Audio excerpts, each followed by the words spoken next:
Hello, everyone. My name is Katan, and I'm the founder of BossBabeBlog.com. And today I'm going live because it's been a little while since I've been live, and I want to talk about how Mindshare impacts momentum. So, oftentimes in business and in life, we experience things that are not so positive. We go through things that, challenge our internal strength, challenge our character, challenge our emotions. And life is really a game of learning how to use the cards you've been dealt um, to the best of your ability, turn lemons into lemonade.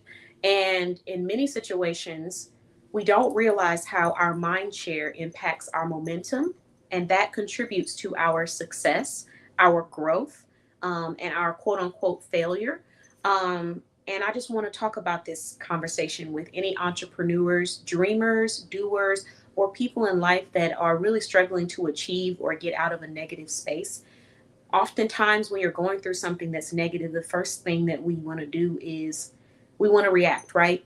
But it's really important to channel that proactivity mindset whenever you're dealing with something that is, you know, disheartening or negative or, frustrating. The first question that I have to ask myself before I react in the way that my body or my mind might tell me I should react is, what am I going to get out of doing that? How is that going to affect me? And is it going to move me closer to meeting my goal, or is it going to pull me further away? And in many cases, for a while, if you're in an emotional state where you're angry, you're upset, it's not going to move you closer to that goal. And Mindshare is very similar to that concept. So, for anyone that doesn't know what Mindshare is, or what I mean when I say that, I'm going back to the marketing definition of it because I don't know if there's other definitions of it. But for me, because I've been in sales, I've been in marketing, sales, I've done cold calling, I've done so many different forms of sales. So Mindshare was a concept that was presented to me by a few different professionals. And basically, when they were talking about it, they're referring to the amount of space in your brain that you are giving to a specific brand or a specific thought or a specific concept. And so in a lot of times people are competing for your mind share. So you will have, let's say you have the grocery store, you have Sally's grocery store, and then you have Bob's grocery store.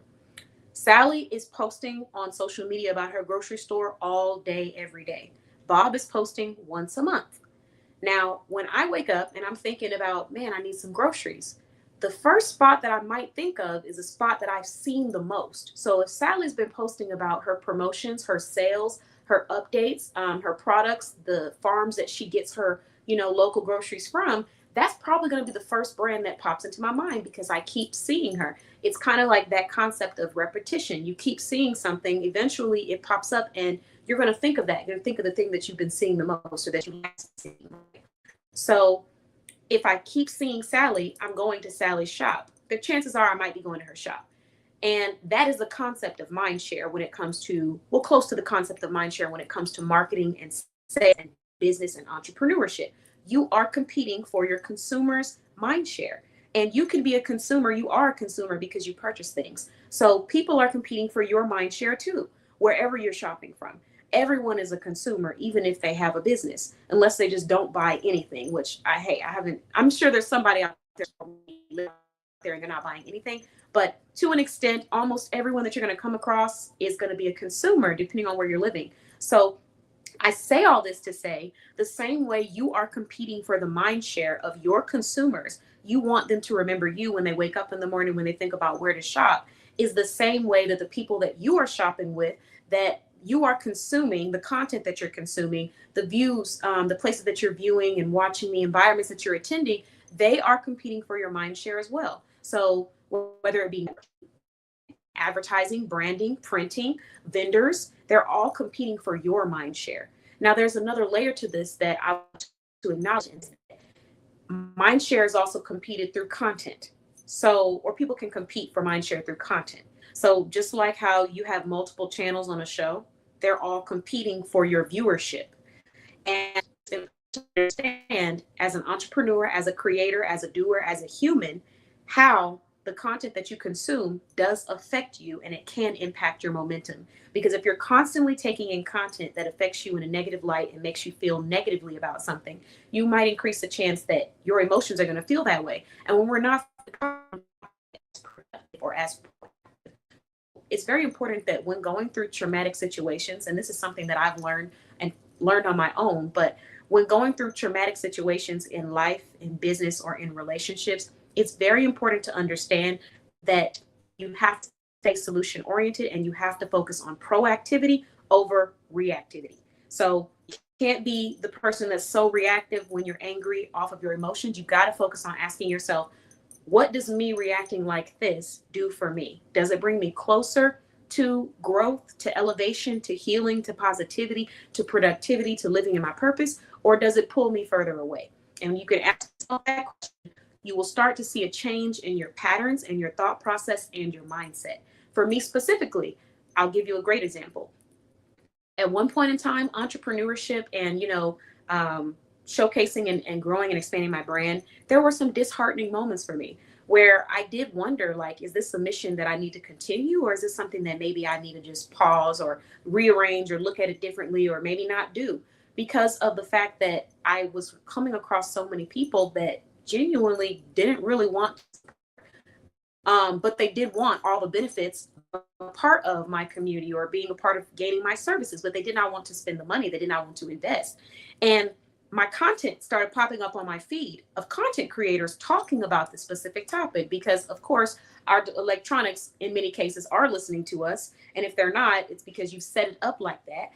But content started popping up on my feed about people not being supportive, people not wanting to spend money, things like that. And even though it might have been relating or content that I could relate to, it was relatable. That's the word I'm looking for. It wasn't proactive. It wasn't productive, because what I was doing was sitting and sulking in a negative mind space where I'm thinking about all the ways that people didn't want to support or were negative or tried to take advantage of my kindness or my heart or me wanting to give and support. And so sitting in that negative didn't allow me to be productive and make a solution on how I'm going to transition from that. So I got to a space in my mind where I decided that I really didn't want to focus in on things that are just truly disappointing. Why? Because there's got to be more to life than, ruminating on stuff that's just absolutely disappointing. If someone treats you negatively in business, in family, in relationships, I don't want to spend time focusing on the disappointments. It's just no day is promised. So why would I want to spend and dedicate energy to that? I want to spend time on getting to a new place because I just don't want to live there. I don't want to be there. And it's a waste of my energy and my presence. So instead of focusing so much on the fact that nobody was supporting or that I was having these negative experiences, I started to transition my mind into asking myself, what do I need to do to the audience of people appreciate what I have to offer and want to see what I have to offer? And the more I started to ask those questions, the more I started to look up content that aligned with those questions. The more I started to do those things, the more confidence I gained, the more momentum I gained, the more I could really speak to why, my products and services are worth the price that they are and the value that they bring to other people's lives and the solution that I provide through my brand. So transitioning my focus helped me to transition my mindset. And so that goes back to the concept that I talked about, which is how Mindshare impacts momentum, not just the mindshare of your consumers, but the mindshare for yourself. So what you're watching, what you're listening to, what you're speaking about, what's coming out of your mouth, all of this content, your brain is a amazing and powerful machine, and it's taking in all of the information that you're putting in front of it. And a lot of times I think people assume that, because they always say kids' brains are like sponges, that being a child is the support for your brain to take that in. And yes, it is scientifically, we're speaking, but as an adult, it's still extremely important that you pay attention to what is going into your brain. Because if you're going to sleep every night watching something where people are complaining about things that aren't going well for them in their life, that is what your brain is taking in. It's not to say that taking in something positive is going to instantly change your reality, because it's not real. I don't want people to go take away that, because there are true hardships. There's real trauma. There's real disadvantages that people experience, have experienced, were born with, had to go through. And we can't discount that or discredit that.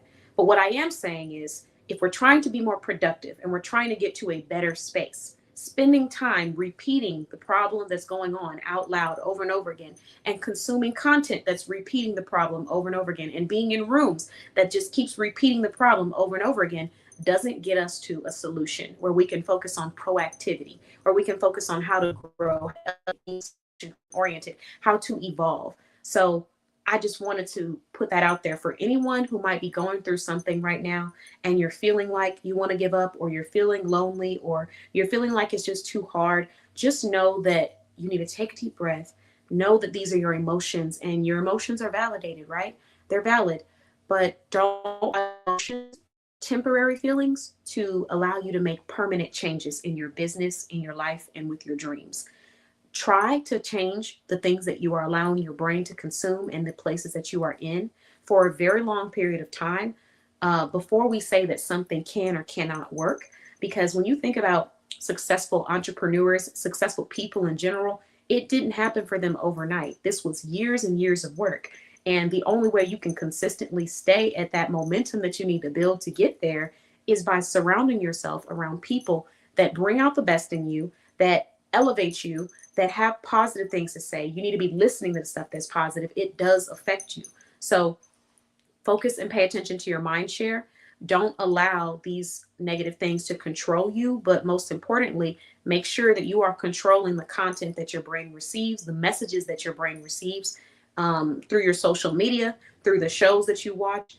It's not to say you can't have a break, because we all have our pleasures, but integration. And I would even go further to say that if you're trying to achieve something or elevate, it has to be even more extreme. For me personally, I limit the amount of access that I have to social media. Even though you may see that I post, I advertise my brand quite often, I limit my access. I can't be on for a certain amount of time. I cannot be in social media messaging.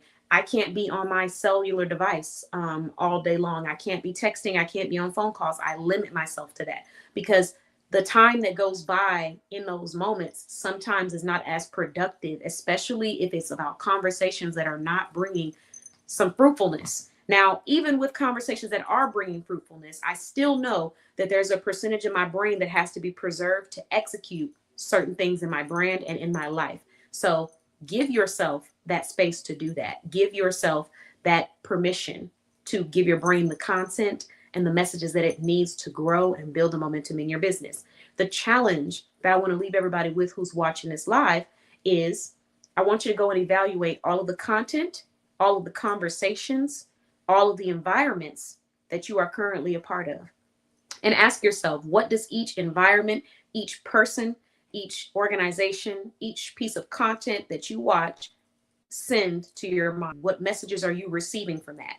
And how much space is it taking up in your mind? Now, we can't obviously measure that technically right now. Well, who knows? Technology really does change, but you can't measure it just off saying how much space, but you can go based off of how you're feeling. Like if you feel like you're thinking about this thought a lot, chances are there's something that you're watching or you're consuming or you're discussing that has given that topic so much mind share in your brain. So I just want to challenge everyone when they leave this live, if you would like to take it, to look at all the different areas that you're consuming content, information, conversations, environments, new people, and ask yourself, what message am I sending to myself?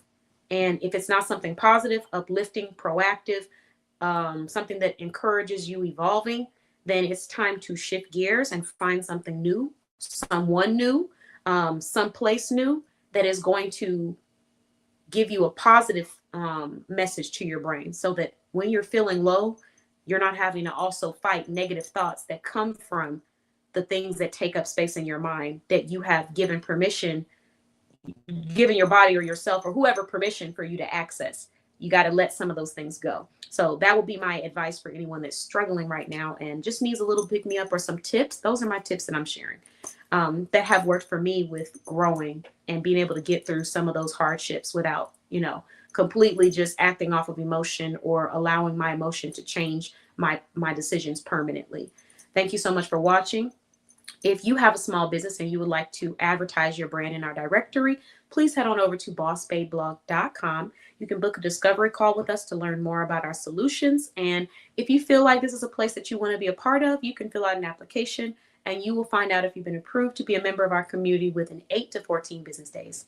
Thank you for watching, and I'll talk to you guys soon. In our next live, I'm going to be mentioning our upcoming youth workshop that's happening in DFW, where I'll be teaching young entrepreneurs or future entrepreneurs how to design their own website.